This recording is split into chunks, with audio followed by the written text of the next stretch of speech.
বর্তমান তারেক রহমানের সরকার আমাদের নেতা ক্ষমতা গ্রহণের পর থেকে যে সমস্ত প্রতিশ্রুতিগুলো বাংলাদেশের মানুষকে দিয়েছিলেন আপনারা নিশ্চয়ই অবগত আছেন।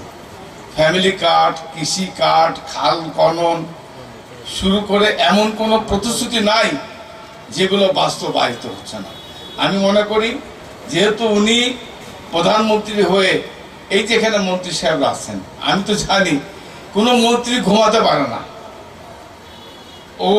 ওনাদেরকে প্রতি সপ্তাহ হোক, এক মাসে হোক, তাদেরকে মন্ত্রণালয়ের বিষয় প্রধানমন্ত্রীকে অবগত করতে হয় এবং প্রধানমন্ত্রী খুঁটিনাটি যখন যেটা প্রয়োজন প্রতিটা মন্ত্রণালয়ের মন্ত্রীরা আমার তোমরা রাত থেকে ঘুমায় না।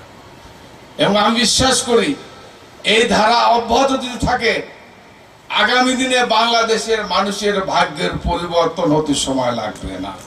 নাটোর, সিরাজগঞ্জ, পাবনা, বগুড়া এই 4-5টা জেলা মিলে না চলন বিল। এই চলন বিল হচ্ছে এই এলাকার, এই এলাকা না বাংলাদেশের মধ্যে একটা গুরুত্বপূর্ণ একটা বিল।